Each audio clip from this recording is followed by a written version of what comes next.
จากนี้14 เมษาวันเอาพยาวันถัดมา17 เมษาเป็นวันปากปีมาราชครูโหราจารย์หาเลิกวันดีจารีตหีดหอยประเพณีเขามีวิธียาวนาน16 เมษาเฮามาร่วมอวยพรใจต้อนรับวันขึ้นปีใหม่เย็นชื่นใจเล่นน้ำสงกรานต์ตักบาตรทำบุญครอบครัวอบอุ่นได้พบหน้ากันชาวไทยทั่วโลกสุขสันต์ฉลองสงกรานต์สักข้าวดำหัว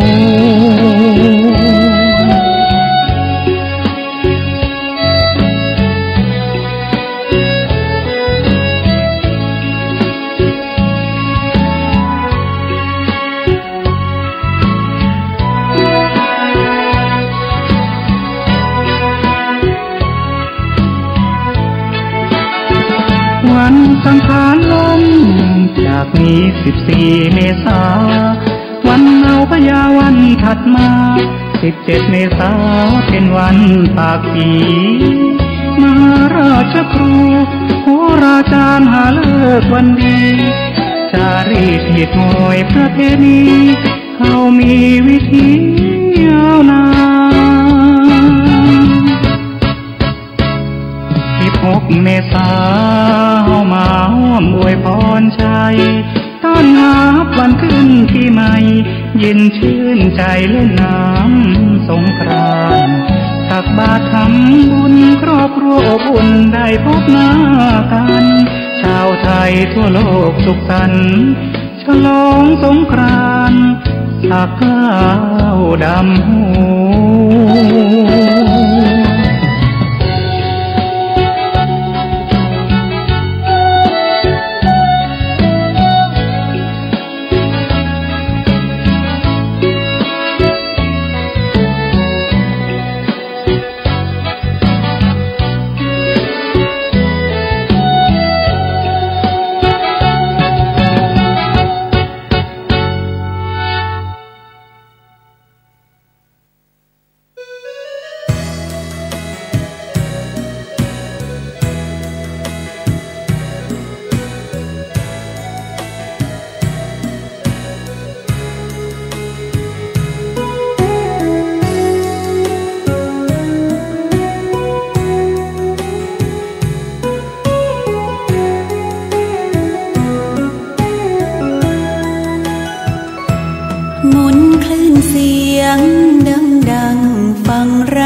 เบิกบานและสำราญผ่านกันทั่วหน้าสถานีวิทยุเพื่อการศึกษาพระพุทธศาสนาวัฒนธรรมนำเชิดชูวัดฝ่ายหิน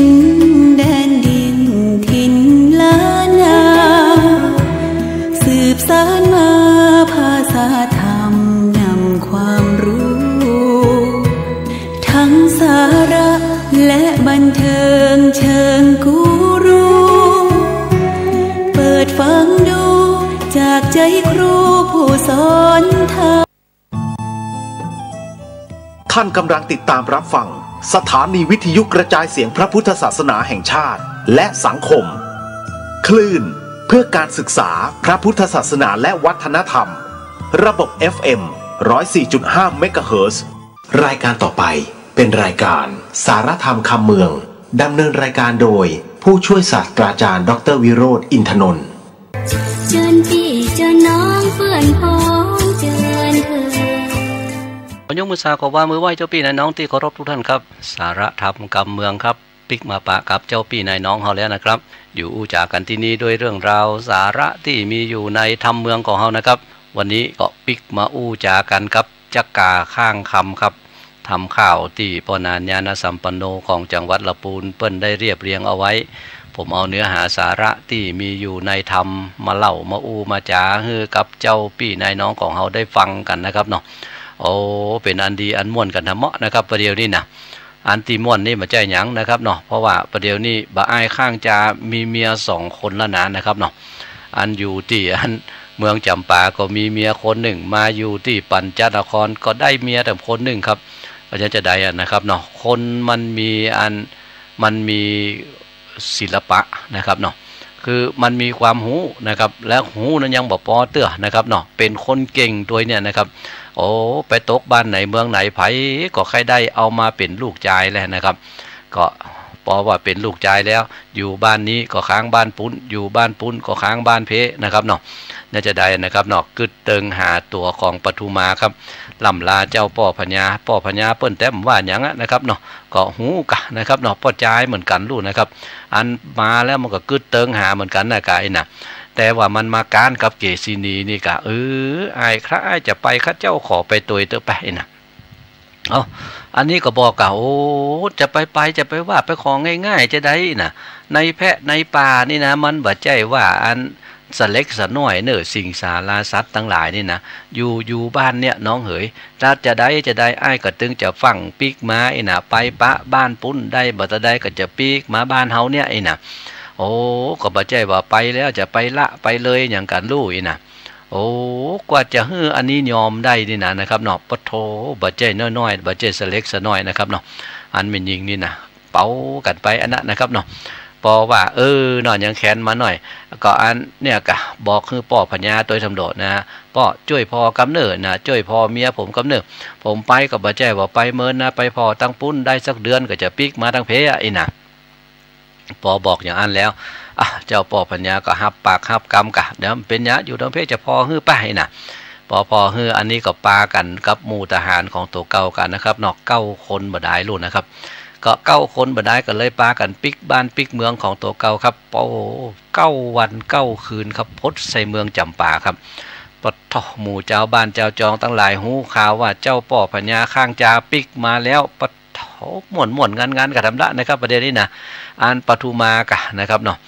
พอหันผัวของตัวเก่าปิกมาก็ม่วนอกม่วนใจลั่นนะครับเนาะตอนที่ผัวไปก็บ่ม่วนบ่งั้นอยู่ไหนก็มองอยู่ไหนก็เงานะ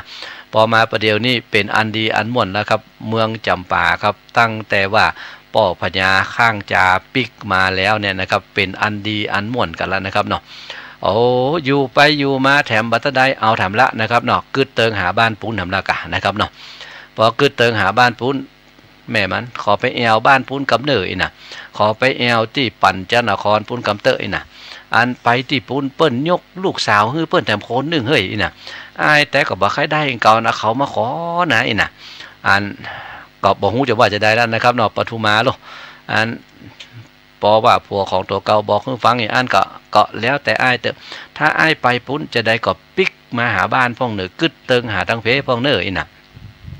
พอว่าคือเติงหาทางเพพวกเนอก็บ่เป็นอย่างไอ้น่ะก็อันบ่อ้ายกะนะครับเนาะบ่อ้ายข้างจานะครับเมีย2 คนปกครอง2 เมืองครับประเดี๋ยวนี้น่ะ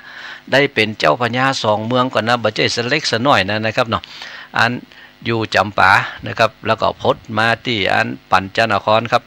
ก็เปลี่ยนกันไปเปลี่ยนกันมาอยู่เนี่ยกันนะครับเนาะเปิ้นว่าอยู่ปุ้นเดือน2 เดือนพดมาเพเดือน2 เดือนครับก็เจ้าบ้านเจ้าเมืองก็เป็นอันดีอันม่วนกันไปนะครับอันนี้ก็มาสั่งสอนเจ้าบ้านเจ้าเมืองตั้งหลายโอ้อยู่ในศีลกินในตาเนื้อหมู่เฮาตั้งหลายเฮ้ยบ้านเมืองมันจะเป็นอันม่วนอันงานไหนน่ะโอ้เจ้าป่อพญาเปิ้นปกบ้านครองเมืองดีครับขโมยขโจรก็บ่มีเพราะว่าบ่มีขโมยขโจรเนี่ยนะครับโอ้เปิ้นก็ซ้ำอยู่ม่วนอยู่งานกันนะครับเนาะจะไปที่ไหนก็บ่เป็นห่วงเป็นหาบ่ถ้าไปห่วงหน้าห่วงหลังอันหยังตั้งหลายไอ้น่ะเปิ้นว่าคนจากต่างบ้านต่างเมืองก็หลั่งไหลกันมาค้าขายครับค้าขายถึง2 เมืองนะที่ปัญจนครตัวที่ปุ้นตัวนะครับจำปาตัวนะเพราะว่าเจ้าป่อพญาข้างจาอันเจ้าป่อขจกาข้างคำเนี่ยนะครับเนาะได้เป็นเจ้าป่อพญาโลนี่เจ้าบ้านเจ้าเมืองเจ้าบ้านเจ้าเมืองดีนะครับเนาะชื่อเสียงพดไปแผ่วที่ไหนไผก็ใครมาอยู่ไผก็ใครมาแอวนะครับอันใครมาหันบ้านหันจองเปิ้นเป็นจะได้อยู่ไปแล้วมันม่วนมันงานโอ้บ่ปิกละนะครับเนาะก็ปากันหลั่งไหลกันมาโลละกันนะครับเนาะบ้านใดที่มันมีคนนักอันนั้นซ้ำดีแถมเหมาะนะครับเนาะ อันช่วยกันเสาะว่าหากินไปตัวโอ้บ้านใต้บ้านเหนือไผจะมาลู่ไผจะมาฮบตัวมันก็ฮบบ่ได้ล่ะเพราะว่าบ้านเมืองหมู่เนี่ยคนมันนักอย่างนะอันนี้ขนาดเมืองเดียวยังหมกอี้อ่ะแล้วก็เปิ้นซ้ำเป็นเจ้าเมือง2 เมืองอ่ะถ้า2 เมืองเนี่ยนะครับถ้าจะไปฮบเมืองนั้นโหถ้าเมืองนั้นยกมาช่วยทำหมอจากหั่นมี10,000กลายเป็น20,000เนี่ยโอ้สู้เปิ้นบ่ได้ล่ะเพราะอย่างอันเนี่ยนะครับเนาะอันเมืองตั้งหลายเมืองนิดเมืองน้อยตั้งหลายก็มาขอเปิ้งตัวของเจ้าป่อพญาข้างจากะ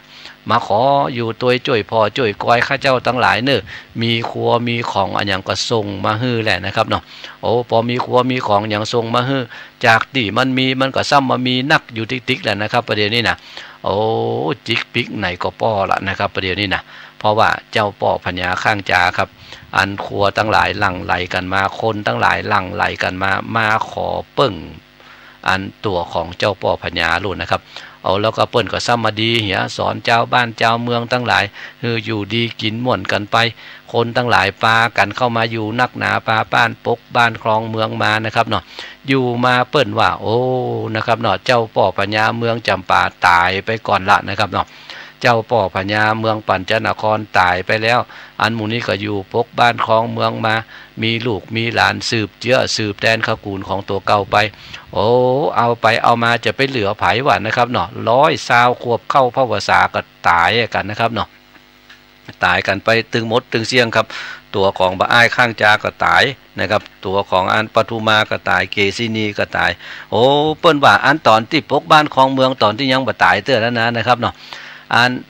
ตัวของบะอ้ายมันก็มากึดเติงหาแม่ของตัวเก่านะครับเนาะเอาแม่ของตัวเก่ามาตัวให้ลูกนะครับเอาแม่ของตัวเก่ามาอยู่ในหัวในวังตัวกะประเดี๋ยวนี้เป็นโอ้จากตุ๊กตะนะครับเนาะอันตุ๊กตะประเดี๋ยวนี้ได้มาเป็นแม่ของป่อพญานะปฐมมันตึงเสียงตีแล้วนะครับเนาะไผบอกไหวได้จะได้ไหวป่อพญาก็ไหวอันแม่ของป่อพญาตัวละกันนะครับเนาะอันตึงมดตึงมวลตายแล้วเปิ้นว่าขึ้นไปเกิดอยู่บนสวรรค์จันตุสิตากันหมดนะครับเนาะปุ่นไปเกิดอยู่บนสวรรค์จันตุสิตปุ่นนะครับเนาะตาวติงสายังบอกไปนะครับอันนี้อันเพราะว่าพระโพธิสัตว์หลุนนะครับพระโพธิสัตว์ญาติพี่น้องทั้งหลายครับขึ้นไปเกิดอยู่บนสวรรค์จันตุสิตปุ่นหมดนะครับเนาะก็อัน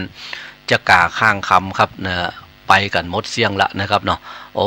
อันเนี้ยนะครับเนาะจะไปว่านะครับโอ้เป็นจักกานะมันจะบ่ได้เรื่องได้ราวอันอย่างกานี่หาอีน่ะสักเตื้อปุญญาบารมีครับนะปางเก่าปางหลังที่ได้แปลงได้สร้างมาของนี่ไผบ่ฮู้กับไผครับอันสักเตื้อกรรมมันก็มาจักมาหนองมาฮื้อมาเกิดฮื้อมาแปลงฮื้อได้เป็นได้ไปนะครับเนาะก็มันยะฮื้อได้เป็นอย่างอันอย่างอี้ไปเกิดมาในชาตินี้โอ้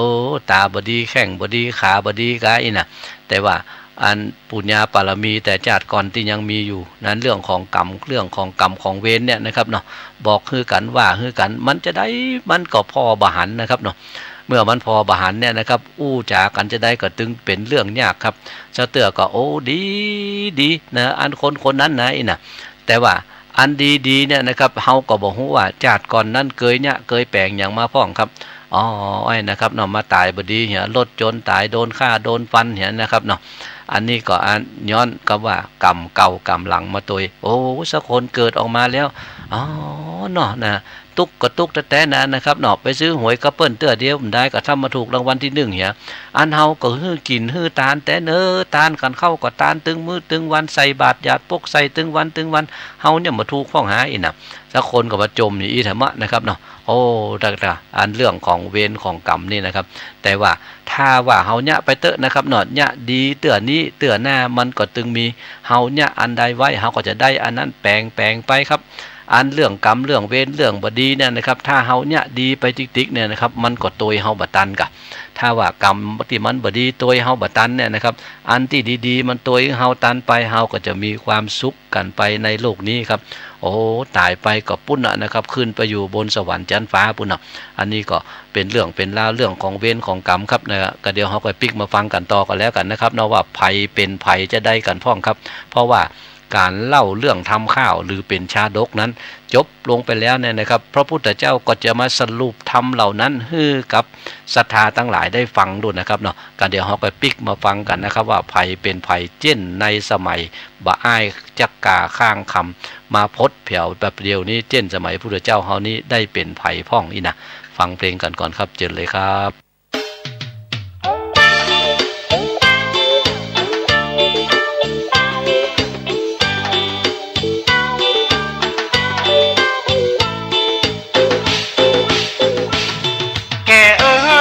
ตั้งหลายแก่บ่ได้ก็หลายอย่างว่ามีแก่หูไว้ได้ดอกจอกลูกหลานแก่พานพนาลุงใจแก่บ่ได้อย่างว่าเปิ้นห้องเป็นตาแล้วยังมาทอด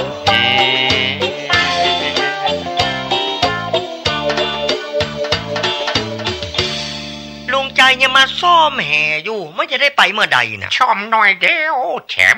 แต่ว่าไปเจอต่อไม้ปุ๊ดนิดหน่อยนี่เอ๊ะเขาจะไปทางใดหาวะเนี่ยไปไหนก็ได้ที่สีท่าจะมีป่าหนักๆนะบ่ะแชมป์เอาไปตั้งหลังบ้านเนาะไปตั้งหน้าคนมันหลายนะวันนี้ถ้าเราได้ป่านักนะเขาซ่านะลุงใจเนาะป่าแต่เปิ้นว่าบ่ดีว่าเฮียก่อนมันจะแกนลุงใจแกนบ่แกนนะลุงใจรอพ่อฮั่นเหรอไม่มันโอ้ยจะไปต้อนแห่ตั้งใดเจ้าลงใจไอ้แซมบ่เฮ้ยแต่กลัวปะคนหลายก็จะมาปะใช่แม่มัน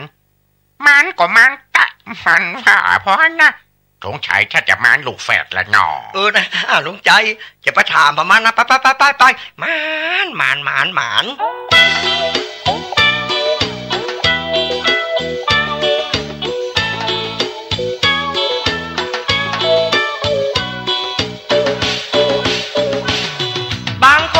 ชอบส่งเสริมเท่าสมังเคิมเมื่อท่า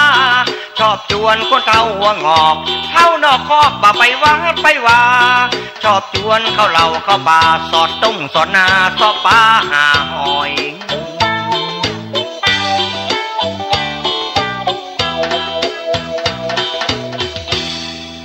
แชมป์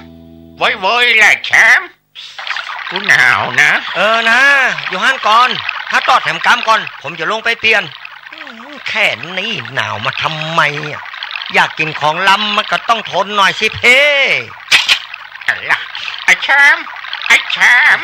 มึงจะตอดเขาป่าหรือว่ามึงจะตอดเขากูก็โทษผมไม่ได้ตั้งใจเนอะน้องมันนอไอ้ละไอ้กูจะออกทางใดเนี่ยไอ้แชมป์นอ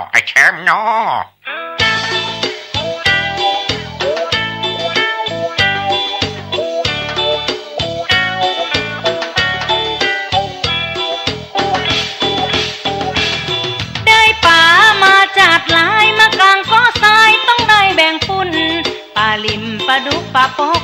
ปลายี่ซอกได้มาเมื่อลุนมายุ่งกันตอนแบ่งปุนต่างคนต่างซุนเอาหุ้นโต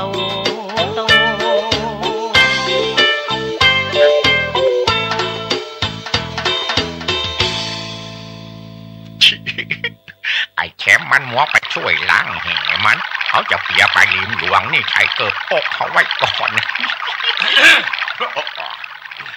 ไอ้แชมป์ข้างหน้าเขาปะแม่มันนะได้จัดนักหนูเนอะแชมป์เนอะไอ้อย่างบอกว่าต่อลุงใจเนี่ยแบ่งป่าเอาตัวใหญ่ไปไว้ทางจักติ๊กเนี่ยก็ไม่อย่างไรเนี่ยมึงจะไปอันกับแชมป์มาด้วยกันมันมาม่วนนะบักเอาไปเดี๋ยวแบ่งละช่องปูนข้างหอยนี่เอาว่าบอกเปิ้นว่ากินหอยห่วมกันมันจังนายกันนะแชมป์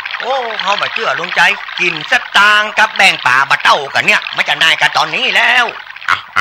มึงจะเอาปุ้นได้กันแล้วแต่ลุงจะเอาปุ้นนี่คนแบ่งอย่างมาเอาปุ้นคักตัวเก่าอีเนี่ยก็จะไปง่อยนักเด้อไอ้แชมป์กูจะไปล้างตีนล้างมือกูก่อนนี่เจ็บเหี่ยวหมดแบ่งมาเต้ากันนู้นลุงใจเนี่ยฮะเล่นเอาปันริมหลวงใส่ในกับอกนี่บ่กำเดียวลุงใจจะรู้สึกเขาจะเปลี่ยนมาปลาดุกเนี่ยเขาใส่แกนกันมั้งปันริมออกมาลุงใจพี่กับป้าลุงจะตอดตะมื้อแถมสักน้อยก่อนดีกว่ามึงปิ๊กก่อนเตอแชมป์มาด้วยกันก็เมื่อด้วยกันมาก่อนมาลุ้นจะได้ไปปิ๊ก บ่ปิ๊กตัวนะปิ๊กปะปิ๊กก็ปิ๊กบักแฉโอ้จะพี่เราเกิดมาติ้วอย่างซุปล่ะโอ้เจ็บตีนก็ซุปเกิบนะกะซุปล่ะก็กูบาดชุบแหวชุบมาเดี๋ยวนี้บาชุบก็ชุบบักอะไรล่ะโอ้แชมป์ปาหิมจะได้ว่ามีเงี้ยงเนี่ยแชมป์ก็มันป่าขี้รักแล้วลุงใจมันก็เปลี่ยนพันธุ์หวยอย่างนี้กัน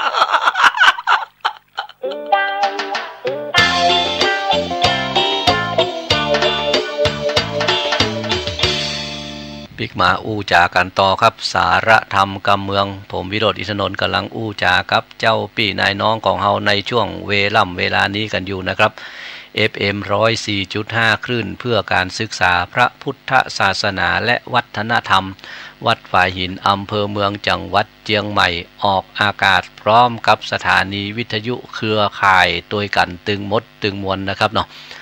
ก็เรื่องราวก็ไปกันแล้วนะครับนอดตายกันไปหมดละขึ้นไปเกิดอยู่บนสวรรค์จันทร์ฟ้าปุ่นแล้วนะครับเนาะก็อันในเวลาที่จบทำข้าวเนี่ยนะครับเนาะผู้เจ้าก็จะเอาเรื่องราวแต่จัดปางก้อนนะครับมาปางเก่ามาเล่ากันแล้วเนี่ยนะครับจะมาสรุปกันว่าภัยเป็นภัยกันพ่องนะครับเนาะตะโตจำปานครราชาอนันโตราชเทวีสิปตุมังวิสาขามหาอุปาสิกานะก็เล่าเรื่องเป็นภาษาบาลีสรุปจบทำอันนั้นแล้วก็มาบอกว่าโอ้ตูเจ้าทั้งหลายเฮ้ยอันว่าเจนสมัยแต่ก่อนนั้นเนี่ยนะอันตัวของพญาจำปานะครับอันที่บอกคือแป่งหัวคำมันนะครับเนาะพญาจำปาป้อของปทุมานะครับพญาจำปาในกาละนั้นไซคือหากมาได้มหาอานันตะเถรเจ้าในกาละบัดนี้ก็อันมหาอานันตะนะครับเนาะส่วนว่าเตวีแม่เจ้าของปทุมาในกาละนั้นไซคือหากมาได้วิสาขามหาอุปาสิกาในกาละบัดนี้แหละนะครับอันนี้ก็อันตัวของพ่อแม่ของปทุมาเนอะนะครับเนาะสังคตานะครับพญาสังคตานะครับเนาะอันที่อันมาลู่เอาตัวของปทุมานะสังคตาในกาละนั้นไซคือหากมาได้ตัวของเทวทัตเถรในกาละบัดนี้แหละเปิ้นว่าพญาสังคตาตนมีตัณหาใหญ่บังเอากระทำกรรมจ้าถอยได้ไข่ได้นางนาดน้อยปทุมายกโยธามาผาบบาปก้าหยาบตัวตันจักลากมันตกจ้างเลยมวยม้างมรณาในกาละนั้นไซคือหากมาได้เทวทัตเถรในกาละบัดนี้เนี่ยคือถ้าอันใดเป็นเรื่องของคนดีๆนี่นะก็จะปีกมาแวดมาหวันนะพุทธเจ้าอยู่ฮะนะถ้าอันใดที่บดีนี่นะครับเนาะถ้าเป็นปจายก็เป็นเทวทัตเนี่ยโอ้เทวทัตติ๊กนะครับเนาะถ้าเป็นแม่ยิงก็จินจาบานาวิกานะครับสองคนเนี่ยนะครับมันถึงบุญไปไหนนะครับอันทำที่เขาเล่ากันมาเป็นเรื่องของทำข้าวนี่นะอันถ้าปจายบดีไผ่จังข้ามขานลาวีตัวเอกของเรื่องเล่าตัวข้ามขานลาวีพระโพธิสัตว์นี่นะเนี่ยเทวทัตนะครับเนาะก็ได้ไปละนะครับเนาะเจ้าพญาสังคตาครับนะครับก็ได้มาเกิดเป็นเทวทัตครับส่วนว่านายบ้านผู้เฒ่าเข้าป่าเศร้าดงดานช่วยนอทะลงยานบุญใหญ่สารใส่คุ้งข่าวตัวใหญ่นะอันนี้ที่อันปุ้นเนอนะครับเนาะตอนที่ว่าแม่เปิ้นไปขอปนหลวงอันไปเสาะอันหุงข่าวคือกรรมตามกำฝันนั่นแน่อีนะก็อันนี้ไปช่วยแปลงไซลูนะครับเนาะไปดักหุงข่าวนะครับหุงข่าวที่เขาเล่ากันมาแต่ก่อนนะยังจำได้อยู่ก้านะครับขี้ออกมาเป็นคำนะครับก็ปนหลวงเจนในสมัยจาดนั้นนะปิกมาในจาดนี้ก็คือหากมาได้นายฉันนะอมาตย์นั่นแหละนะครับฉันนะอมาตย์ก็คนที่เอามานะขี่ไปกับพระพุทธเจ้านะครับเนาะออกบวชนะครับสุริยะปุตโตอัญญาโกณทัญโยส่วนว่าเทวบุตรผู้กัปเปตเป็นหุงข่าววิเศษดงดำขี้เป็นคำหลายหลากเก้าขุมหากเป็นตาในกาละนั้นไซคือหากมาได้พระอัญญาโกณทัญญะว่าอันนั้นนะครับอันนี้เทวบุตรเนี่ยนะครับเนาะที่มาแถลงเปตเป็นอันหุงข่าวนั่นนะครับเนาะ มาแถลงเป็ดเป็นหุงข้าวแล้วก็อันมาขี้เป็นขุมมาขี้ใส่เป็นคำนะครับเนาะได้9 ขุมนั่นนะมาเป็นพระอัญญาโกณทัญญะครับเป็นสาวกรูปแรกของพระพุทธเจ้านั่นนะครับเนาะได้ดวงตาหารธรรมก่อนเปิ้นนั่นนะครับในจำนวน1ในจำนวนปัญจวัคคีย์นะครับสักโกเตวราจานะครับปุ่นพญาอินตาเจ้าฟ้าอันใดมีอย่างกระตึงพญาอินโมดนะครับเนาะขอเจ้าพ่อพญาอินลงมาช่วยเตออินนะก็เจ้าพ่อพญาอินก็เลยปาเอาหมู่ของอันอย่างนะครับเท้าทั้ง4เนี่ยนะครับเนาะมาช่วยกันเอาคำมาหล่อนะครับเนาะอันมาต้มคำนะครับเนาะแปลงเต่าเศร้านะครับแล้วก็มาเผาคำจนว่าได้เรียบร้อยแล้วก็เอามาแปลงเป็นหัวหน้ากันนะครับเนาะปุ้นหลุดนะครับลูกจากอันวังปุ้นพดมาจนแถวบ้านนะครับเนาะอันลูกบ้านไปพดแถววังนะครับคิดว่าจะได้อันอีลาปทุมาละกันที่ว่าบ่ได้สกรรมนานนะครับเนาะอันพญาอินครับนะพญาอินในกาละนั้นไซคือหากมาได้ภาษาลีบุตรนะครับเนาะคือว่าหากมาได้ภาษาลีบุตรบ่ใช่คือว่าหากมาได้พระอนุรุทธะนะก็ยังมาคึดอยู่เหมือนกันว่าเป็นสารีบุตรได้จะได้อันพอข้ามไปบรรทัดหล่อนนี่ประเดี๋ยวดินะอันเพราะว่าพญาอินนี่โดยส่วนนักนี่จะมาตกกับพระอนุรุทธะเนี่ยนะครับถ้าว่าฟังอันเนี่ยนะทำข้าวเฮามากูเตื้อนี่นะถ้าเมื่อใดก็จ้างเตอะมีพญาอินเข้ามาในเรื่องนี่นะอันกับจัดมาเกิดแล้วจะเป็นพระอนุรุทธะเถระนะพระอนุรุทธะเนี่ยนะครับเนาะเป็นสาวกของพระพุทธเจ้านะครับเป็นสังฆญาติเดียวกันกับพระพุทธเจ้านะครับแต่ว่าเปิ้นมีตาติบลูกอนุรุทธะนี่นะเพราะจะอ่านเนี่ยนะครับตาติบนั้นเป็นบุญกุศลที่เปิ้นได้ปั้มเปงเอาไว้เจ้นแต่จาดก่อนละนะครับเนาะย้อนก็ว่าเป็นพญาอินนั่นนะครับเนาะทีนี้วิสุกรรมเทวบุตรนะครับเนาะที่อันลงมาฮับจ้างตีคำนะมาโดยหมู่นะกะมาโดยพญาอินนะครับเนาะในกาละนั้นไซคือหากมาได้ภาษาลีบุตรในกาละบัดนี้อันเป็นอาสาลีบุตรนี่เป็นสาวกเบื้องขวาเป็นผู้เลิศด้วยสติปัญญานะครับเนาะส่วนว่าตัวของเทวบุตรตนชื่อว่าอันมาตาลีนะครับเนาะมาตาลีเทวบุตรมาตาลีนะครับอันนี้ก็มาช่วยกันแปลงขัวคำเหมือนกันนะครับอันนั้นก็คือว่าหากมาได้โมคคัลลานะนะครับท่านมหาโมคคัลลานะส่วนว่าเท้าทั้ง4ในกาละนั้นไซนะก็คือหากมาได้พญาสลีสุโธธนะตนเป็นพ่อพระตถาคตในกาละบัดนี้นะครับอันนี้4มาเป็น1แต่นะครับอันส่วนว่าแม่ของเปิ้ลนะครับเนาะแม่ของอันนั้นนะคืออันแม่ยิงตุกตะนะครับเนาะ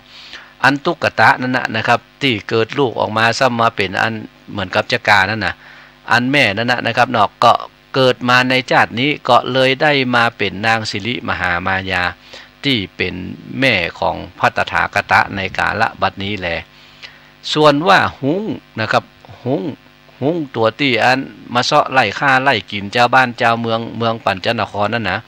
ในกาละนั้นไซคือหากมาได้พระองคุลิมานในกาละบัดนี้แหละ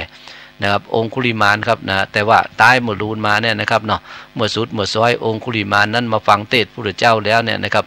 เจนสมัยนั้นเนี่ยนะครับเนาะเจนสมัยพระพุทธเจ้าเนี่ยมาฟังเทศน์ฟังธรรมก็ได้เป็นพระอรหันต์เหมือนกันลูกนะครับเนาะใจเนี่ยราจานะครับเนาะพ่อของเกษินีครับในกาละนั้นไซก็คือหากมาได้พญากาสีหนุนะครับเนาะมาได้กับพญาสีหนุตนเป็นพ่ออุ้ยของพระตถาคตในกาละบัดนี้แหละเกษินีนะเจนสมัยชาตินั้นปิกมาได้กับนางอุปละวรรณาในกาละบัดนี้ก็เป็นอันพระเถรีนะครับเนาะเป็นภิกษุณีรูปหนึ่งกับอุปละวรรณานี่นะส่วนว่าปทุมาลาจะเตวีนางปทุมาหน่อเน่าเอาคาบหน่อพระเจ้าบุญใส่ไปเผาไฟนั้นไซคือหากมาได้นางเนี่ยโสธราในกาละบัดนี้แหละเนี่ยนะครับส่วนว่าตัวของบะอ้ายข้างคำหน่อน้อยมีรูปถอยผางร้ายตุกปาดป้ายเครืองขี่ปารมีบอกกว้างพงก่อสร้างสมปานภาพแปะมานน้อยใหญ่พับเสี่ยงไข่ปฐวีปารมีเลิศแล้วได้นั่งเต้นแก้วตัดพญาในกาละนั้นไซคือหากมาได้พระตถาคตในกาละบัดนี้นะตนเป็นที่จ้างที่เปิ้งแก่โลกทั้ง3เนี่ยนะครับเนาะอันส่วนว่าคนทั้งหลายนะครับหมู่ลูกน้องป้องปายอย่างตึงโมตึงมวลนะครับเนาะ ก็คือหากมาได้ปริสัทธิ์สี่ก็คือว่าภิกขุภิกขุณีในกาละบัดนี้แลว่าอันนั้นนะครับอันนี้ก็อันธรรมครับอันจักกาข้างคำครับตุมเหมภวันตาอันตันต่างหลายมวลหมู่อันนั่งอยู่ฟังธรรมใดดาจำแต่เก้าทลาบต่อเต้าถึงปลายเปลือกปีลายเป็นบอนแก่นล่อนซ้อนในพิจารณาไปสันทีเลือกเอาที่ดีเอาไว้สอนตัวเฮาและลูกเต้าเป็นไม้เต้าถือตือเป็นดังลือก่อนแล้วเอาเป็นขัวแก้วข้ามไตฮือป้นวัตตะใหญ่สงสารถึงนิพพานสุดยอดเป็นตุกดับมอดนิหายขอฮือศรัทธาต่างหลายหนุ่มเท่าจงเตียงเต้าตีคาฝูงโลกาป่วยไข่อย่ามาใกล้อินทรีสวัสดีจื่นจ้อยจูไหนน้อยใจยิ่งแดดเตอนิติตังขีญาสังวันนาวิเศษจาห้องเหตุสุวรรณจักกาข้างคำกาละควรเต้านี้ก่อนแลก็บังโกมสมเลสเดชจบไปแล้วประเดี๋ยวนี้นะครับเนาะจักกาข้างคำครับฟังกันมาได้7หลายตอนนั้นนะครับเนาะเป็นธรรมได้อยู่16ผูกครับประเดี๋ยวนี้นะเอามาเล่าให้กันได้อยู่ตึงหมดตึงมวล14ตอนนะครับจบกันไปละนะครับเลือกกันเอาไปเนิ่นนะครับเนิ่นอันใดมันเป็นเปลือกเป็นปีก็มาท้าเอานะครับมันมีตึงเปลือกตึงปีมีตึงแก่นมีตึงหน่วยนะครับอันมันเป็นหน่วยไปแล้วก็มาใจว่าเอาไปกินตึงหมดหน่วยในมันก็เอาขว้างเหียนะครับถ้าว่าหน่วยในมันยังดีจะเอาไปเป็นเจื้อได้ก็เอาไปเป็นเจื้อต่อไปแถมอันใดเรื่องใดที่มันดีอันใดที่มันเหมาะมันงามนะครับเนาะหูกับตัวของเฮาแล้วสอนให้กับลูกหลานเล่าให้กับลูกหลานฟังกันไปตัวนะครับเนาะเพื่อว่าจะได้เป็นไม้เต้าถือตือเอาไปในวันตั้งหน้าครับแล้วจะได้เป็นขัวแก้วข้ามไต่ให้เฮาได้ไปจนพ้นเผียวแก้วยอดมหาเนรปานครับสาระธรรมกรรมเมืองวันนี้หมดเสี่ยงเวลากันไปเห็นแล้วนะครับผมวิโรจน์อินทนนท์ขอล่ำลาเจ้าพี่นายน้องของเฮาไปด้วยเวลาเพียงเท่านี้ก่อนนะครับขอบคุณท่านผู้ฟังทุกท่านนะครับที่ได้ติดตามลามตัวรายการของเฮามานะครับโชคดีมีใจเป็นของท่านผู้ฟังทุกท่านครับสวัสดีครับ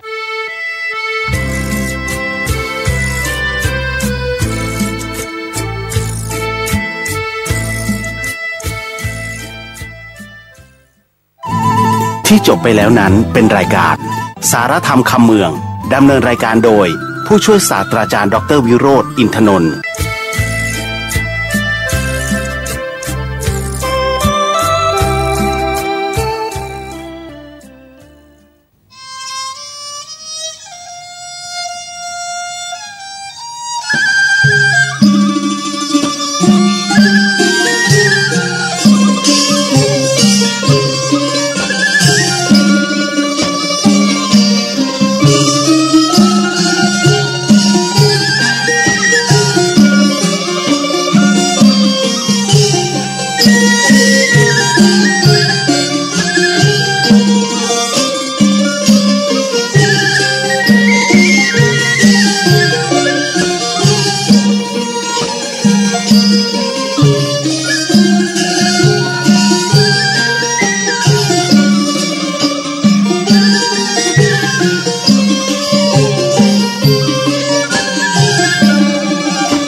ท่านกำลังติดตามรับฟังสถานีวิทยุกระจายเสียงพระพุทธศาสนาแห่งชาติและสังคม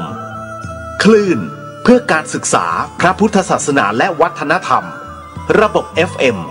104.5 เมกะเฮิรตซ์รายการต่อไปเป็นรายการสปะสาระล้านนาดำเนินรายการโดยพ่อหนานไกรสอน ข อยกมือ10 นิ้วไหว้สาพระรัตนตรัยอันมีพระพุทธเจ้าพระธรรมเจ้าพระสงฆ์เจ้าขอน้อมไหว้สาปุญญาบารมีธรรมพระเดชพระคุณพระเถรานุเถระเจ้าคณะพระสังฆาธิการสมณเณรเจ้าจุตนจุองค์ด้วยความเคารพยิ่งครับผมยินดีต้อนรับเข้าสู่รายการสปะสาระเรื่องเมืองล้านนานะครับที่ห้องส่งสถานีวิทยุขึ้นพระพุทธศาสนาและวัฒนธรรม FM 104.50 วัดไฟหินนะครับทุกวันพฤหัสและก็วันอาทิตย์เนาะปนานกระสอนนะครับก็จะได้น้อมนำเอา เรื่องจารีตเหตุหอยเหตุกองของบักเก่าเรื่องภูมิปัญญาตั้งหลายเนาะมาออกอากาศให้พ่อแม่พี่น้องท่านผู้ฟังนะครับได้ยินได้ฟังกันทั่วพื้นบ้านล้านนานะครับปนานก็ได้ออกรายการนะครับตั้งแต่เวลา 5 โมงนะครับถึง5 โมงถึง 5 โมงครึ่งนะครับวันอาทิตย์นะวันธรรมดาวันพัดก็5 โมงครึ่งถึง 6 โมงนะครับก็มีเวลาครึ่งชั่วโมงนะครับได้มานั่งโอจากับพ่อแม่พี่น้องท่านผู้ฟังนะครับได้มาสนทนาธรรมพ่องเรื่องจารีตทิศห้อยตั้งหลายในพื้นบ้านล้านนาของเฮาครับวันนี้ก็เหมือนเช่นเดิมเนาะก็ได้มาสนทนาธรรมกับตุลุงบุญปันนะครับวัดพนอนแม่ป่งนะครับอำเภอดอยสะเก็ดนะครับวันนี้ก็จะได้น้อมนำเอาเรื่องราวต่างๆเนาะที่ได้เคยได้จากันไปนะครับคราวที่แล้วก็เรื่องจารีตทิศห้อยประเพณีทั้ง12 เดือนเนาะครั้งที่แล้ววันนี้พ่อแม่พี่น้องท่านผู้ฟังนะครับจะได้ฟังการสนทนาระหว่างป้อนันกระสอนกับตุลุงบุญปั่นนะครับเรื่องของคึดนะครับคึดนี่มันมหันตัวพ่อแม่พี่น้องท่านผู้ฟังทั้งหลายขอนิมนต์ตุลุงออกขึ้นต้นรายการสักหน่อยอันนี้หมดครับขอเจริญสุขเจริญปอนท่านผู้ฟังทั้งหลายวันนี้เป็นโอกาสดีแต่วันหนึ่งที่ป้อนานไกรสอนกันทาได้เดินทางจากอำเภอแม่วางมามาเอี่ยวหามาสนทนาธรรมกรรมเก่าหรือว่าจารีตโบราณที่ได้นับถือกันมาสมัยโบราณเป็นการว่าคึดจาอย่างเนี้ยนะมันเป็นมาอย่างใดมีอันอย่างพ้องที่เป็นตัวคึดพ่อคนนานเพิ่นก็ได้ศึกษาเรื่องนี้มาแต่ตัวอาตมานี่ก็บ่พอฮู้เรื่องคึดนะเพราะว่าอาตมาก็สนทนาไปตั้งธรรมะธรรมะรายการที่จะปาหื้อศรัทธาป้นจากทุกข์ในวัฏสงสารอันนี้เป็นที่อาตมาตุลุงบุญปั่นเนี่ยได้ศึกษามานะแต่ปนานจะมาอู้เรื่องตัวคึดก็ขอให้ปนานดำเนินการไปเนาะอู้ไปอันอย่างพ้องเป็นตัวคึดอันนี้ปนานอู้แจ้งแต่ว่าอย่างใดก็ลองถามมาพ้องเนาะทุกคนควรจะได้อู้ไปช่วยกันไปเนาะคึดนี่มีหลายอย่างตุลุงคึดในสมัยโบราณเนาะสมัยใหม่นี่ยุคนี้สมัยนี้เขาบ่ฮู้จักนะอ่อนนะบ่ฮู้จักคนเยาวชนคนรุ่นใหม่นี่บ่ฮู้จักคำว่าคึดนะคนสมัยโบราณเนี่ยเปิ้นกลัวทำอันอย่างที่มันมาถูกบ่ต้องเปิ้นกลัวคึดเปิ้นกลัวนะอย่างบัดเดียว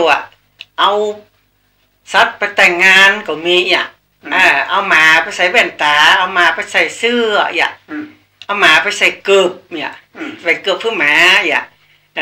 อันนี้แหละครับพ่อแม่พี่น้องท่านผู้ฟังทั้งหลายโบราณนี่เปิ้นมาเนี่ยบ่ทำกันเปิ้นว่ามันเคิดบ้านแม่เนาะ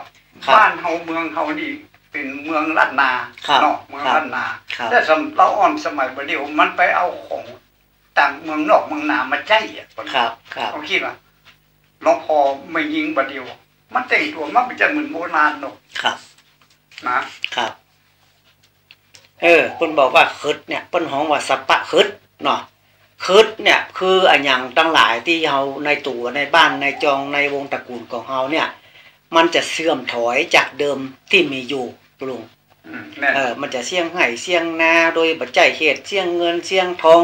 น่ะเป็นไข้โบหายเป็นหยบเจาะด้อด้วยฮะน่ะอันนี้เพิ่นของคืดคืดแยกออกมาหลายอย่างความเสื่อมคือจากอายุก็มีตุลุงความเสื่อมจากอายุทำเพื่ออายุสั้นตายก่อนวัยอันควรอันนี้คืดเกิดจากความเสื่อมกับอายุของเฮาถ้าเมื่ออายุสั้นตายก่อนวัยอันควรอันที่สองเพิ่นบอกว่าความเสื่อมจากยศขาบรรดาศักดิ์เป็นปลวกก็เป็นกำนันแต่เพิ่นไล่ออกเหี้ยบ่ได้ชะกรรมได้เป็นคนธรรมดาเหี้ยเป็นผู้ว่าแต่เพิ่นไล่ออกมาเหี้ยอันนี้ความเสื่อมจากยศนี่ก็ทำเป็นคืดเหมือนกันนะทำให้ถูกลดปลดยศตำแหน่งอันนี้เพิ่นของคืนเหมือนกันนะนั่นเพิ่นตำแหน่งเพิ่นขึ้นมานี่มันลดเนาะและแถมอันนึงความเสื่อมจากทรัพย์สมบัติ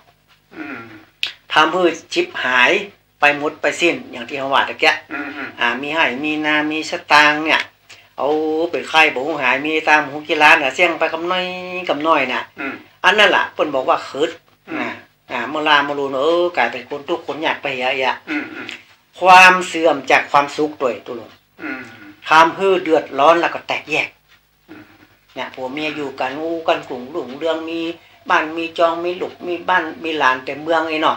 ทำให้แตกคือแยกก็มีอันนี้ก็คืดเหมือนกันแถมอันนึงความเสื่อมจากความฮักทำให้ยาร้างเกียดจังกันเพื่ออยู่ร่วมกันก็จังกันนี่ก็มีอันนี้แยกออกมาเป็นหลายๆอย่างอันนี้แหละครับคนปืนบ้านล้านนาสมัยเมื่อก่อนนี่นะถ้าว่าเกิดอุบัติเหตุต่างๆนะเช่นว่าตกน้ำตายนี่เนาะตกต้นไม้นะรถจนนะไฟไหม้น้ำร้อนลวกเนี่ยเปิ้นบอกว่ามันเป็นคืดเหมือนกันนะตายสมมติว่าเขาไปตายรถจนรถคว่ำรถแสลบอย่างนี้ก็คือทั้งนั้นเนาะมันคือมันเนี่ยอย่างถูกบ่ต้องเนี่ยกันอันนี้ความหันของลุงที่ได้ศึกษามาเนาะครับเปิ้นว่าโลกธรรม8ประการโลกธรรม8ประการนี่คือหนึ่งมีสุขต้องมีทุกข์ถ้ามียศและเสื่อมยศมีลาภเสื่อมลาภมีสรรเสริญแล้วก็มีนินทามันไปกู้กันเนาะเป็นคู่กัน อันนี้ตามหลักการในทางพระพุทธศาสนาที่เขาเกิดมาในโลกเนี่ยมนุษย์เนี่ยเจอเหมือนกันหมดปนนั้นต้องเจอเพราะว่าถ้าเขาไปไหลด้วยนะครับไหลด้วยมันมีปนแบ่งเป็นอิทธารมอนิธารมคืออารมณ์ที่น่าปรารถนานี่คือความสุขเนาะมียศเนาะมีคนสรรเสริญเยินยอแน่อันนี้แล้วก็คนเรียกว่าอิทธารมอารมณ์ที่น่าปรารถนาทุกคนก็น่าปรารถนาหมดแล้วตอนที่อนิธารมเนี่ยเป็นอารมณ์ที่บ่น่าปรารถนานะคือว่ามียศก็เสื่อมยศได้มีลาภก็เสื่อมมีลาภก็เสื่อมลาภมีสุขก็มีทุกข์มีสรรเสริญก็มีนินตานี่มีนินตาเข้ามาอันนี้ไผบ่ปรารถนานะเพิ่นเรียกว่าอนิธารมอารมณ์ที่บ่น่าปรารถนานี่เพิ่นเรียกว่าโลกธรรม8ประการนะครับอันนี้เรียกแต่บุคคลจะไหลตัวเองถ้าไหลตัวเองก็มีความทุกข์นะถ้าบอกปดบอกป่วยนี่แหละบอกป่งวางเนาะบอกป่งวางสักคนก็มียศถาบรรดาศักดิ์เป็นลืมตัวไปทำพิษเนี่ยมันก็พิษศีลธรรมนะพวกนั้นมันมากับศีลกับธรรมเนาะพิษศีลธรรมนั่นเนาะอย่างคนที่ยังมีสุขมีให้นาสมบัติเข้าของสมบัติเนาะมีสัพพะก็พิษศีลธรรมเหมือนกันเพราะอย่างเป็นหลงอบายมุกอ่ะนะครับถ้าหลงอบายมุกก็ปากทางแห่งความเสื่อมแม่นอกมีสมบัติอันใดก็ขึ้นก็ขายกันไปอย่างมันเป็นไปอีกนะครับ อันนี้ปนอันจะมีความคิดเห็นเป็นอย่างไรตามตำราปื้นว่ามาเก่าเนี่ยอย่างเดียวตัวว่านั่นน่ะมันมากู้กันมีสุขกับมีทุกข์มีสรรเสริญกับมีนินทาเนาะแหมอันหนึ่งสมัยโบราณนี่นะถ้าบ้านเฮือนเขาเนี่ยหรือว่าลองเข้าให้นาที่ทำกินเนี่ยเกิดไฟไหม้นี่ปรากฏว่าคืนเหมือนกันนะอยู่บ้านมาไฟไหม้เฮือนเนาะไหม้ลองเข้านะไล่นาเข้าเกี่ยวเต็มตรงแล้วไปไหม้เข้าหมดนี่นะที่ทำกินเขาเนี่ยอันนี้เปิ้นก็ว่าคืนเหมือนกันคนสมัยโบราณนี่นะครับแฮมอันหนึ่งเปิ้นบอกว่าเกิด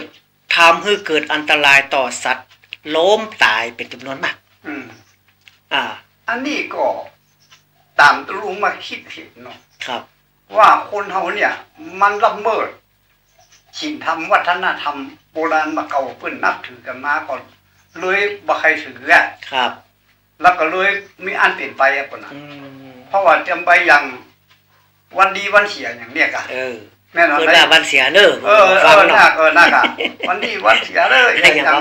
เพลงว่าอย่างว่าวันนี้วันใจกระทึดไฟไหม้หลงเข้าทึดๆอีกอ่ะน่ะก็ไปเอิ้นบานั่นน่ะวันตุลุงเนี่ยนั่นแหละตุลุงว่าเป็นวันใจยะทึดอย่างนั้นอย่างอีบ่ฟังเนาะบ่เชื่ออันนี้แปลว่าบ่เชื่อกรรมโบราณมาเก่าเนาะแล้วก็เลยปละเมิดแล้วก็เลยเอาแล้วอ่ะมีอันเปลี่ยนไปไฟไหม้ลงเข้าปิดไปหาตุลุงเปิดออกกระจายข่าวแหมอันหนึ่งนะครับบ้านเฮือนถูกลมพัดพาเสียหายอันนี้ก็คืดเหมือนกันนะบ้านหลังอื่นเปิ้นยังเป็นอย่างเนาะบ้านตัวเก่านี่หลังคาเมียยกไปหมดน่ะอันนี้แหมอันหนึ่งบอกว่าน้ำท่วมบ้านเฮือนไร่นาทุกปีบ่ขาดอันนี้ก็เป็นคืดเหมือนกันนะสมัยโบราณนี่เปิ้นจะต้องเนี่ยดีทำดีเนาะถ้าว่าเอาไปทำมันจะพิษจารีตที่ห้อยเนี่ยมันก็เป็นคืดเกิดขึ้นนะเกิดขึ้นอันนี้ก็น่ากลัวนะครับคนยุคนี้คนนั้นครับคนสมัยบัดเดียวนี่มันไปเอาวัฒนธรรมของเมืองนอกเมืองนามาใจนะเตรียมไปอย่างดอยเนี่ยภูเขาหัวโล้นเนี่ยสมัยแต่ก่อนนี่เปิ้นบอกมีการลุกไม่ทำลายป่านะคนนั้นแล้วก็จุ่มเย็นนะน้ำห้วยนี่ไหลละสมัยโบราณแต่ก่อนเอาไปเอี่ยวป่าเอี่ยวดอยเนี่ยโอ้บัดต้องได้เอาน้ำไปด้วยแล้วคนนั้นไปกินน้ำป่าน้ำดอยกินน้ำป่าน้ำดอยมันไหลออกห้วยมาแล้วคนบัดเดียวนี้มันไปลุ่มไม่ทำลายป่าไม่ใหญ่มีไหนบ้างคนนั้นมันมีเครื่องจัดแบบทันสมัยอ่ะเลยโยนนั่นแหละถ้าทำคือก่อนโตขึ้นแล้วกันประเดี๋ยวนี้เหมือนกันธรรมชาติปิ๊กทำลายมนุษย์แต่ปนแม่นอนั่นแหละอย่างเขาฟังข่าวบ้านเปิ้นแผ่นดินถล่มว่ะอันอย่างว่าเพื่อกิเลสตัณหาเนาะแม่เพื่อความหันแก่ตัวอยากไปขึ้นไปขายแล้วก็ได้เงินเป็นของส่วนตัวอีกอ่ะตัวมีความสุขคนเดียวอีกอ่ะทำให้คนตั้งหลายเดือดร้อนเนี่ยค่ะแฮมอันหนึ่งตัวลุงเปิ้นบอกว่าสัตว์ที่เกิดมาผิดปกติผิดธรรมชาติเช่นไก่หมูเนาะหมูมี5 เล็บกะยะไก่มี3 แข้งกะยะสัตว์พวกนี้นะผู้ใดถ้าฆ่าหลังจะเกิดคืนแก่ผู้นั้นเปิ้นบ่ฮือฆ่าเปิ้นฮือเอาไปไว้วัดแม่เนาะทำไมมาเก่าก็มันอย่างมี5 เล็บมันผิดปกติเปิ้นไว้วัดก็มาไว้วัดเนาะมาไว้วัดแล้วคนบัดเดี๋ยวนี้มันจะถืออยู่อ่ะเปิ้นก็ว่าฮู้น่ะมันก็พระบัดถือแล้วก็เพราะว่ายุคนี้สมัยนี้เขาถึงเชื่อหยังนะบ่เชื่อบุญเชื่อบาปบ่เชื่อบุญเชื่อบาปเรื่องคืนเรื่องจ้าหยังบ่มีเขาบ่ให้เชื่อกันอย่างยกตัวอย่างอย่างง่ายๆเนี่ยสมมติที่บ้านเรามีไอ้น้ำเอาน้ำบ่อมี2 ที่ไปถมอีกที่นึงเนี่ยอันเนี้ยบ่ได้ตัวคืนละถ้าบัดเชื่อลองไปแยกเตอะถ้ามันบ่คืนอีกมันฮู้ลุงก่อนได้ฮู้มาเหมือนกันเพราะว่าแปลงเฮือนกวมมองเก่ากะยะครับคือที่มองเก่ากันที่น้ำบ่อห่างกะยะอันเนี้ยแล้วมันบัดเดียวนี่ลุงมาตองเอาไว้บัดเดียวมันเป็นบ้านที่เจ็บมั้ยเขาก็แปลงกันไปเรื่อยๆนะปนนั้นเนี่ยแล้วก็เขาก็ถามตุลุงก็ว่าถ้าญาติถ้าทำแล้ว ก็ไปเข้าวัดเข้าวาเนอะไปหาเอาตุเจ้านิมนต์ตุเจ้ามาสวดมาถอนเหียทำบุญเหียเขาก็บอกเขาอย่างเงี้ยนะบางคนก็ฟังบางคนก็บอกฟังแยกกันมันเป็นไปอีกนะครับเขาบอกเขาเชื่อเนาะเขาบอกเขาเชื่อก็แล้วแต่เนาะยุคนี้สมัยนี้มีอันหนึ่งตัวหลวงผู้หญิงที่เป็นธรรมชาติจะเป็นคู่ครองของผู้ชายเนาะผู้ชายเป็นคู่ครองเป็นผัวเป็นสามีภรรยากันแต่แม่หญิงเนี่ยไปชอบแม่หญิงเหมือนกันนะผู้ชายแล้วไปชอบผู้ชายเหมือนกันเป็นการผิดธรรมชาติผิดปกตินะผู้ใดประพฤติอย่างอี้เปิ้นว่าคึดเหมือนกันนะตรงนี้นะตามพระพุทธศาสนาเปิ้นก็ห้ามหลวงบ่เป็กบวชเอานะคนที่เป็นผู้มีญาณอย่างนี้นะเป็นในกระเทยเนี่ยแต่ผู้ชายเนาะผู้ชายเอาผู้ชายอ่ะแล้วก็ไม่ยิงเอาไม่ยิงเนี่ยก่อนหน้าแล้วก็บ่มีนะพุ่นน่ะแล้วบัดเดี๋ยวนี้มันยังบ่มีขึ้นมานั่นแหละเพิ่นบอกว่า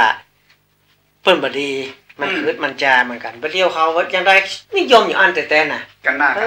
ไม่ยิงก็อยู่กับไม่ยิงผู้ชายก็อยู่กับผู้ชายนี่แหละเพิ่นบอกว่ามันเป็นคือเป็นจาเนาะอันนี้ก็ได้นำมาอุจาพ่อแม่พี่น้องท่านผู้ฟังนะครับแล้วก็ขอผู้ฟังแล้วเอาไปคิดเอาไปคิดพิจารณาตัวต่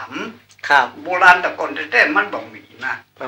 มันเป็นกรรมวิบากในอดีตศาสตร์กับพุ่นน่ะที่ได้สร้างมานะครับมันมาฮู้นะมันเป็นเนาะไอ้อย่างที่มันเป็นยุคว่าก็บางคนก็ว่าคนที่เป็นกระเทยเนี่ยนะครับผิดศีลข้อที่3หมดน่ะการเมละเมิดศีลข้อ3อ่ะนอกใจผัวนอกใจเมียอย่าเนี่ยค่ะมีกิ๊กมีอย่างกันไปก็ตายเลยได้มาเป็นคนแบบนี้นี่ตามได้ศึกษาได้อ่านหนังสือมานะมันเป็นไปอย่างนี้นะคนน่ะอย่างประตูบ้านประตูเมืองเนี่ยบ้านใหญ่เมืองใหญ่ไปปิดไปอย่างนี้บ่ได้เหมือนกันนะแน่นอนมันเป็นทางผ่านของเทพบุตรเทวดาปีศาจเทวดาเนาะเอาไปปิดนี่จะคืดบ้านคืนเมืองกันนะแต่ก่อนนี้เปิดถึงอนุรักษ์กันแท้คือกันแท้นะแล้วประเดี๋ยวนี้มาเขาใครไปฟังกรรมเนี่ยเอาประเพณีทางตะวันตกมาใจบ้านเปิ่นบางเปิ่นเนี่ยมาใจนะครับตามในหนังสือพื้นบ้านล้านนาเรื่องของคืดนี่นะมันมี16อย่างตัวลงเปิ้นบอกว่าเบือนกระแสแผ่หูตวานลานผันนมถมสมุดขุดธรณีที่โอดโจดคูสู้เสื้อหยุดทะทงสะหดกะโดงทุมมาพิลาลับตาบัดเท้าแล้วลุกนะปะเพทาถมแถมเล่าสัปปะลอมของเก่ามาลอมปาวัดตาถอนลากแหลกล้ำสัปปะทุกคำทำมาลอมนะของโบราณไหววันนี่อันนี้เปิ้นแต่งหัวข้อไว้ฮื้อนะมี16อย่างนะอย่างตะบัดเท้าแล้วลูกเนี่ยโคนแปลงบ้านวันนี้ตีวันนี้แปลงวันนี้อันน่ะเงินเป็นเงินเต่าลูกเปิ้นมือแปลงเปิ้นมือแปลงตามโบราณนี่เปิ้นหือหามื้อจันทร์วันดีกันลูกครับแม่เนาะเปิ้นบ่ใช่เตวันนี้แปลงวันนี้แม่หาเพียงเดือนน่ะเดือนใดดีแปลงเดือนใดบ่ดีแปลงใช่แม่เนาะวันดีวันเสียคนมาเก่านี่เปิ้นถือแต้เนาะถือแต้โบราณแต้เพราะว่าแล้วก็เอามาตองกอยก็เปิ้นก็อยู่เย็นเป็นสุขเนาะใช่เป็นสุขแต่มาโบราณบัดเดี๋ยวนี้มันผิดจารีตโบราณไปครับมีอันเปลี่ยนไปอันนั้นอันนี้กันไปอย่างค่ะครับนะมันเป็นคนบอกสมาประเดี๋ยวเขาว่าเชื่อเรื่องของคืดแม่เนาะแม่เนี่ยไปทำไปถึงมาได้ถามภัยอ่ะเปิ้นเป็นอย่างอันไปนะเพราะว่าทำให้ครอบครัวแตกแยกอยู่บุหมอนกินมันล้ำนะเป็นไข้บ่ฮู้หายเนาะเงินทองที่อีหามากก็เสี่ยงไปกับน้อยครูบาอาจารย์เพิ่นเปรียบเทียบว่าตัวคืดเนี่ยมันเปรียบเหมือนยูสลัดที่กวาดดินเนี่ยกวาดมันหินไปเมื่อใดบ่ฮู้อ่ะที่แรกยาวจะเป็นเม็ดพวกเนี้ยกวาดไปมันหินไปเหลือน้อยเดียวอ่ะมาของนี่ของพ่อบาหารของมหันตัวมันก็เลยอย่างมีไหมีนาก็ไป ไปติดไปค้างไปเอาไปจำนำเพียงไปเหี้ยมีสตางค์อยู่หลายแสนเหมือนมันเข้าหมดเรื่องเนี่ย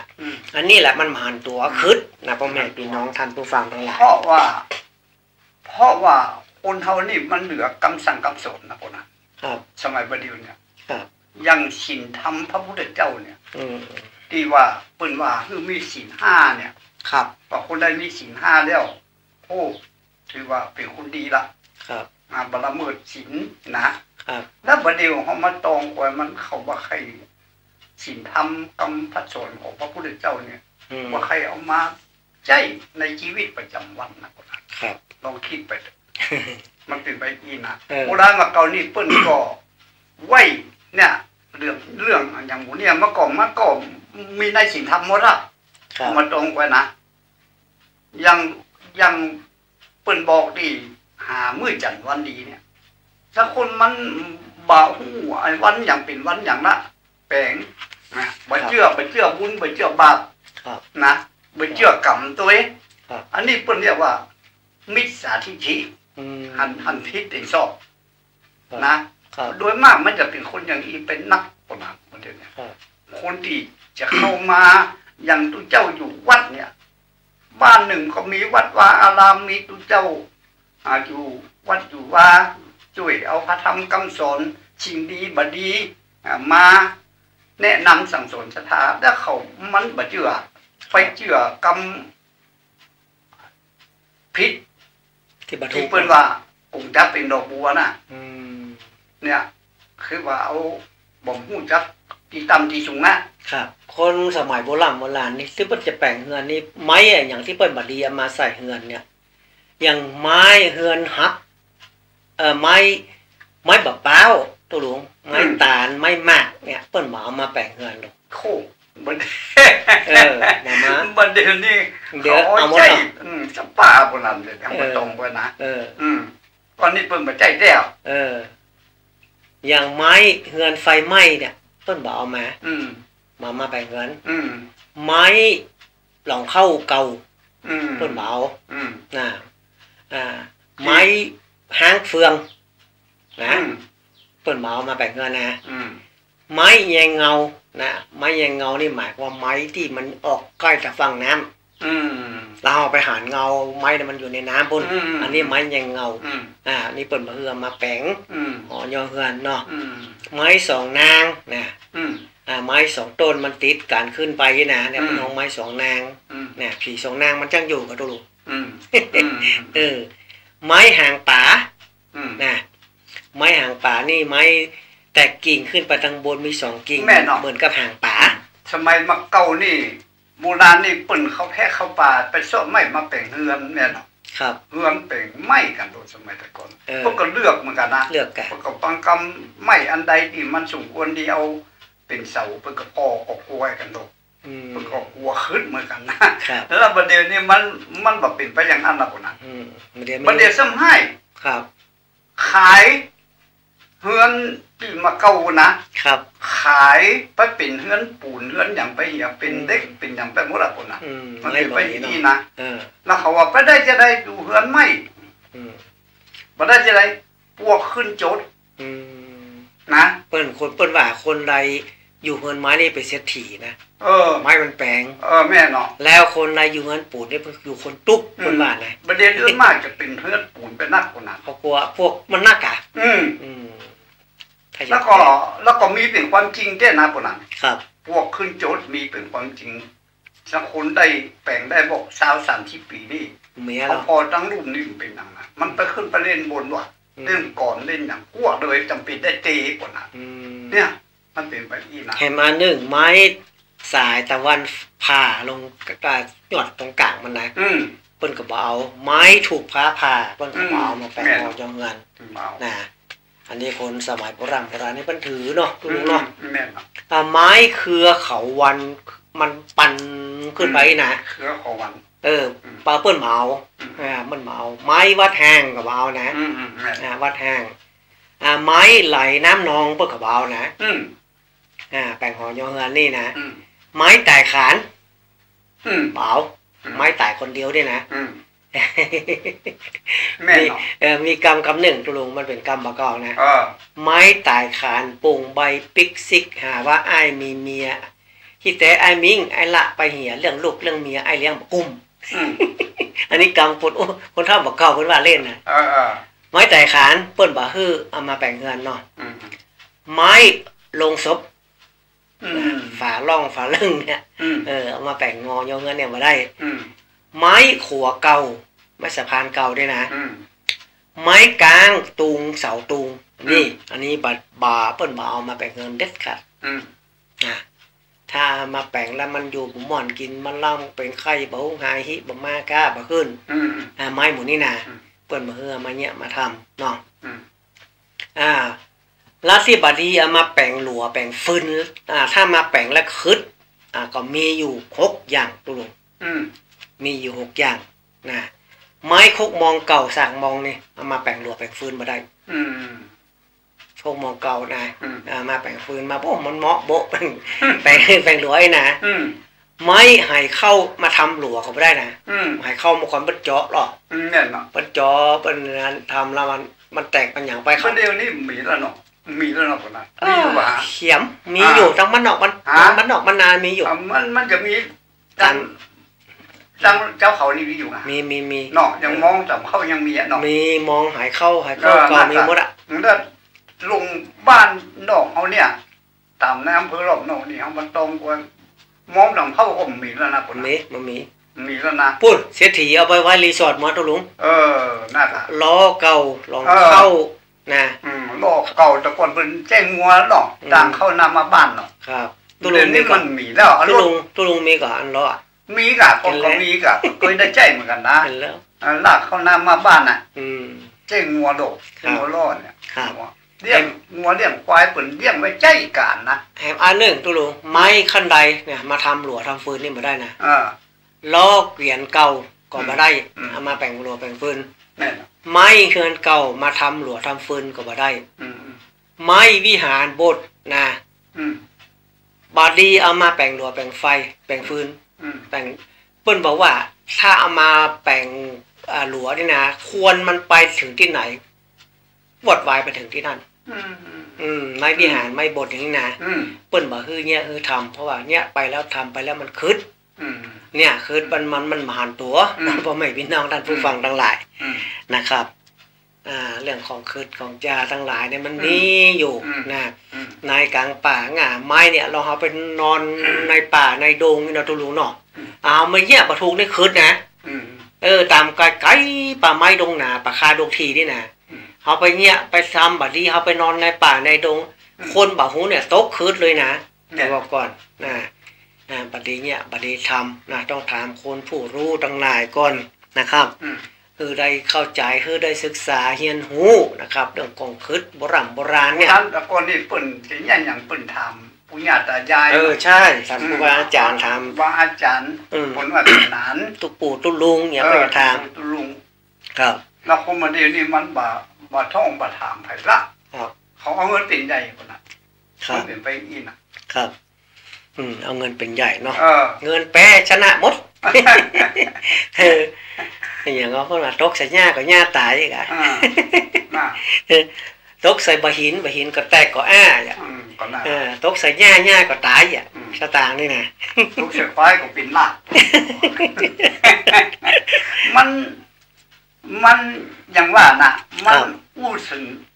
สมัยโบราณบ่เดียวกับมะเก่านี่นะที่เฮามาอู้กันฟังเนาะคือได้คนรุ่นหลังได้ฟังแล้วนำไปคิดเนาะนำไปคิดที่มาอู้สนทนากันเนี่ยก่อนแล้วแต่จะพิจารณาเนาะในทางพระพุทธศาสนาเพิ่นก็ว่าของอยู่ในกอบของศีลธรรมพระพุทธเจ้าเนี่ยเพิ่นวางไว้ครับตุลงเหลือเวลาน้อยเดียวนะวันพฤหัสหน้าเนาะหรือว่าวันอาทิตย์นะเวลาเท่าเดียวกันเนอะพ่อแม่พี่น้องท่านผู้ฟังเกินชั่วโมงมาได้เนาะทุกวันอาทิตย์ก็เกินชั่วโมงวันพฤหัสก็เกินชั่วโมงก็มาฟังสนทนาธรรมกับตุลงบุญปั่นธงชาติและเพลงชาติไทยเป็นสัญลักษณ์ของความเป็นไทยเราจงร่วมใจยืนตรงเคารพธงชาติ ด้วยความภาคภูมิใจในเอกราชและความเสียสละของบรรพบุรุษไทยประเทศไทยรวมเชื้อชาติ